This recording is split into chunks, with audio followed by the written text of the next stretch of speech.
morning, digital art students. So this is Mr. Kushla recording another video. The name of the game for this week is all about vectors and vector potato heads. So let's get into our assignment for today. I'm going to go over a couple things about vectors and then hopefully introduce the software that you're going to be working with for the rest of the week. So if you've been keeping up with your assignments, you know that a vector drawing is a particular type of digital illustration that uses paths and shapes. Vector artwork is bold and crisp. Everything has nice, hard, sharp edges. And because it uses these mathematically generated paths and shapes, it is infinitely scalable. I can make a logo and print it out this big, or I can make a logo and print it out the size of a billboard.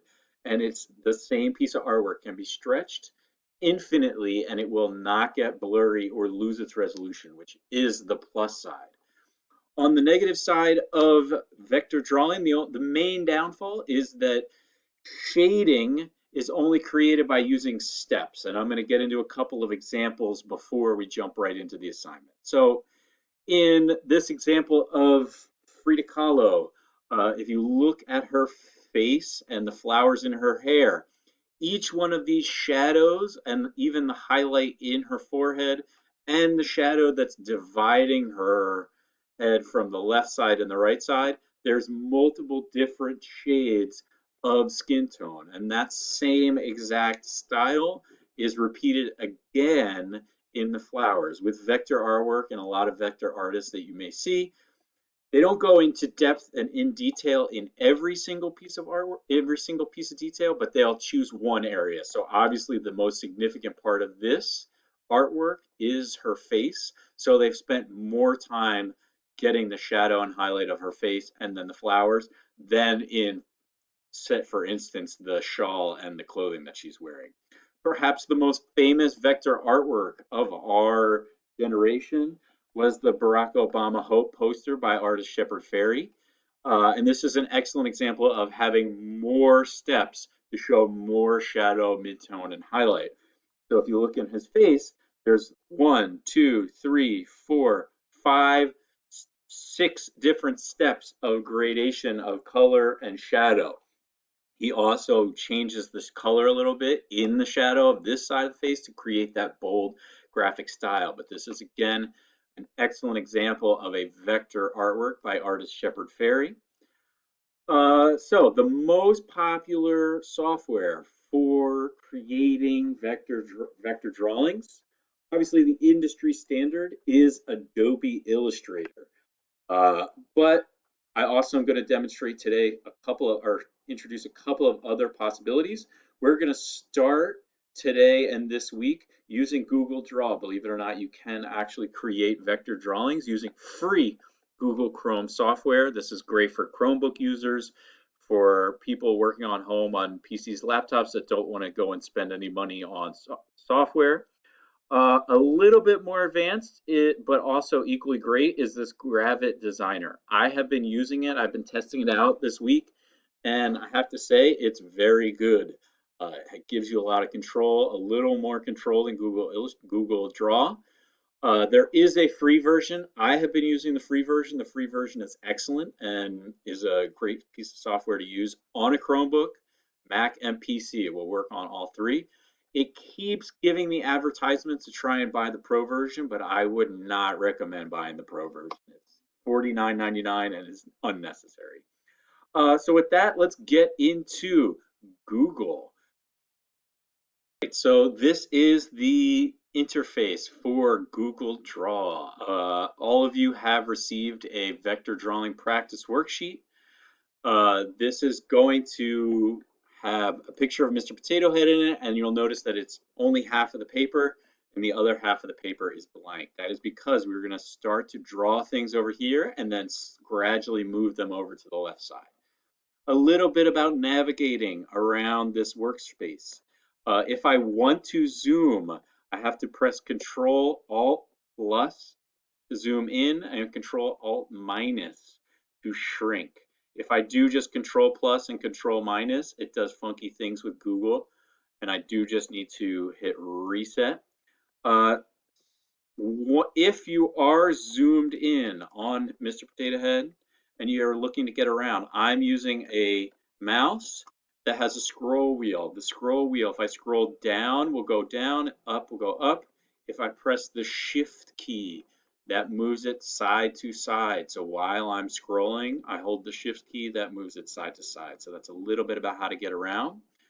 And then the main tool that we're going to be going to is this line tool. I'm going to click the down arrow and use polylines.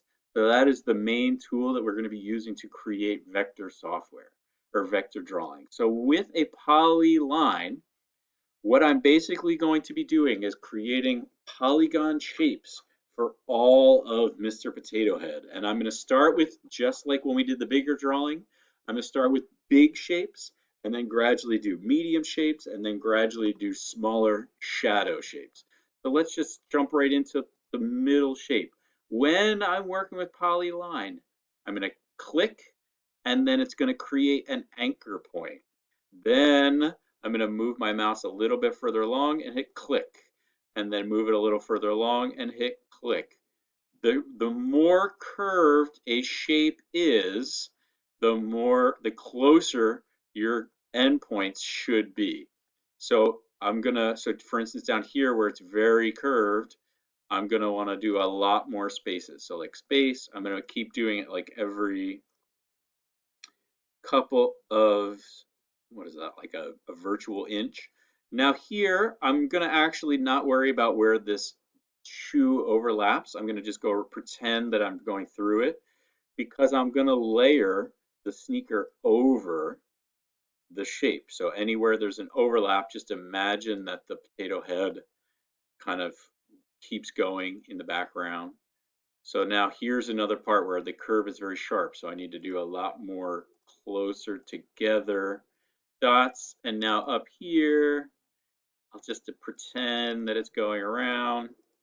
And now when I get to close it, when I click close, it will draw the color that I want. So now with any path, I'm going to click a selection tool and click it. There are two characteristics. Actually, there's three.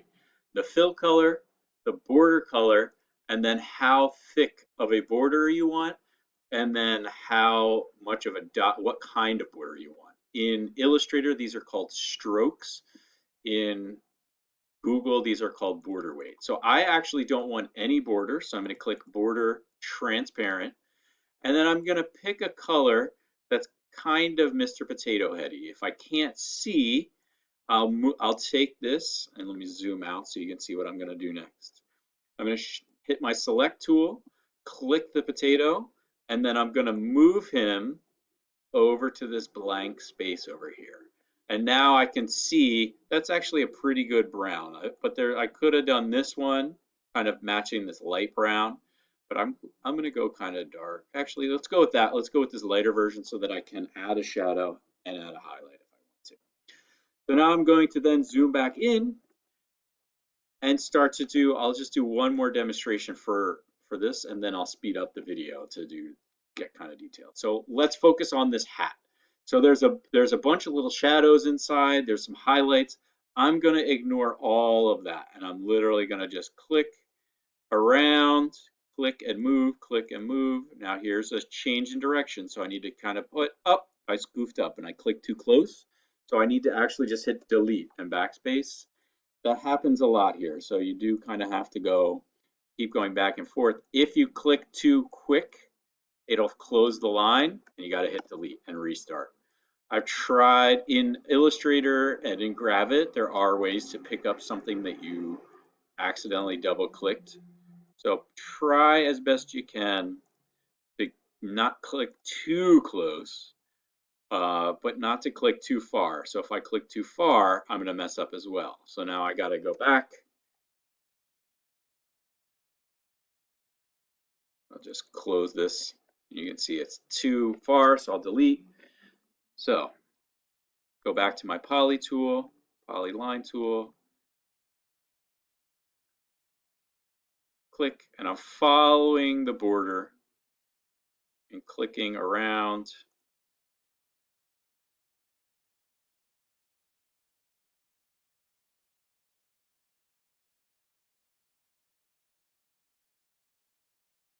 it to this edge.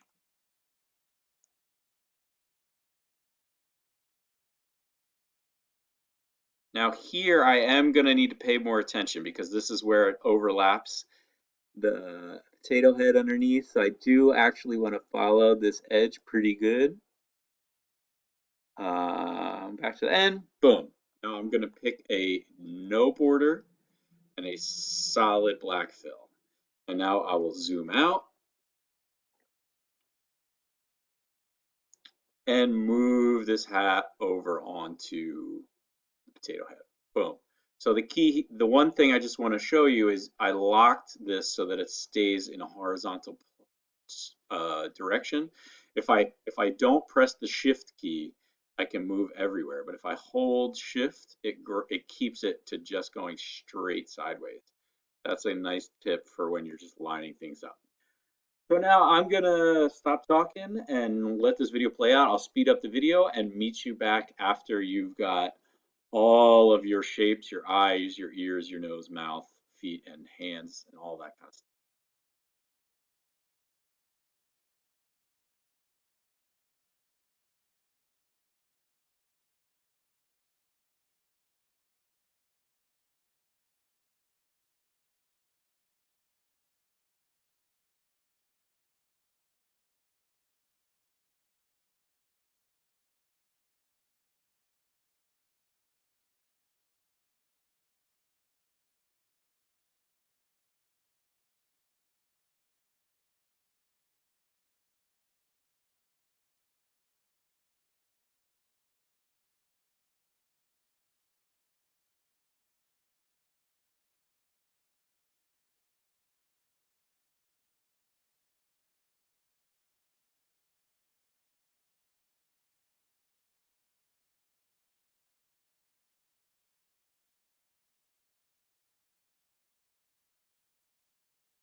Back. I've got all the eyes, nose, mouth, feet, ears, and even the hands. The hands are there. A couple of things that I encountered. I had a bit of trouble getting all of those little edges of the hands. If you watched any of the video, I kind of had to redo those a few times. And then two things I wanted to kind of go over.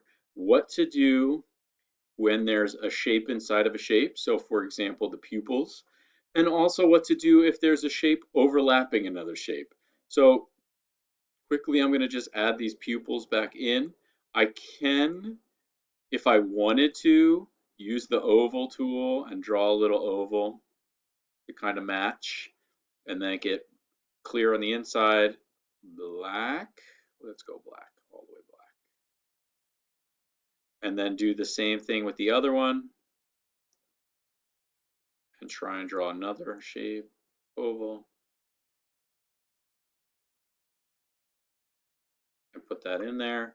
Again, no fill or no border and too transparent. So now I will take those two eyes, select both of them by hitting Shift to collect both, and then move those two over at the same time. And now I can make him looking in any direction depending on which direction he moves, and that's a very easy way to add animation to your drawing. But we've got this issue of now the pupil is on top of the lid, and we need to rearrange the order of these. The easiest way to do it, two ways. I could take the pupil and move it backwards behind the lid, or I could take the lid and move it forward. So I think it might be easier in this instance to take this lid and move it forward. One thing I can do is press Control up, and then I'm pressing and pressing and pressing, and then there it goes. It just passed over the eyelid, the pupil. The other way to do it is to literally right click, and then where it says Order, I can click Bring to Front, and that will move it in front of the pupil. And so now, no matter how I arrange them, let me make it rolling its eyes, it will always stay behind the lids. And that same thing, you can use that same technique. For instance, here, I drew the lips after I drew the mustache, but I actually want to put the mustache in front of the lips, so I will just bring to front, but then I want to bring the nose to front, so the nose is in front of the mustache, which is in front of the thing. And the same thing did the same thing down here for my sneakers. So that is it. The only other thing I do want to kind of recommend is just adding a little bit of shade if you are feeling like to one area of your artwork. So whether it's the nose or the eyelids or the ears, choose one area of shade to add. So for me, I'm feeling like the area that looks the weirdest without any shadow is the nose, because this shape is just so awkward. So I'm going to think about now taking a second shape that is just the shadow, the darker part of this nose. So I'm going to kind of go in and use my imagination to kind of draw an imaginary area around this shadow. And instead of it being that transparent, I'm going to make it a little darker. And I may want to also add this shadow here.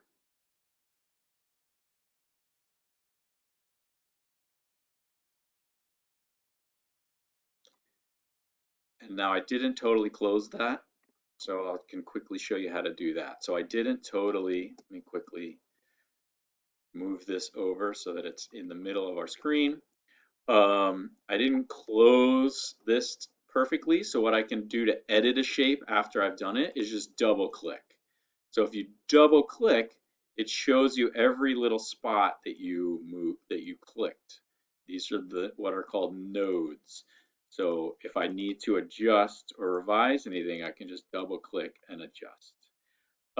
So now zoom back out so we can get a sense of what this shadow shape is looking like. There's one other little area of this nose shadow that I'm going to do right over here. So I'm kind of taking the shadow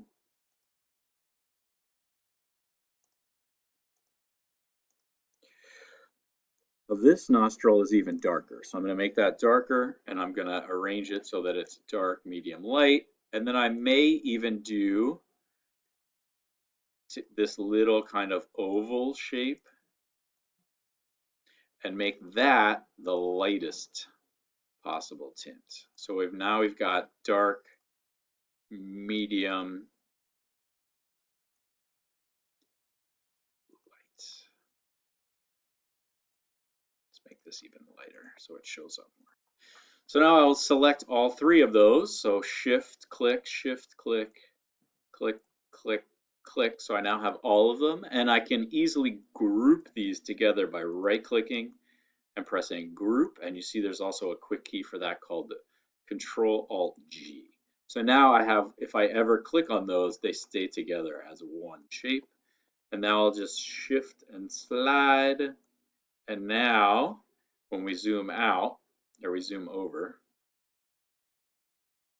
I have a shaded nose, and it looks way more realistic. The only other thing that's missing is just a background, so I'll just add a solid shape.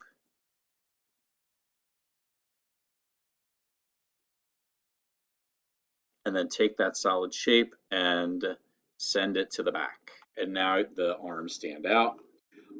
So this is already created in Google, so this is already a Google assignment. So all you will need to do when you're finished this is just go back to the assignment and click Turn In. So when you're doing this, remember you want all the parts, eyes, nose, mouth, feet, everything, all the body parts, and then you want to add shading to one feature of your Mr. Potato Head. That's it for me. If you have any questions, please reach out to me over email or Google Classroom. And remember, office hours will be today from 11 to 12 p.m.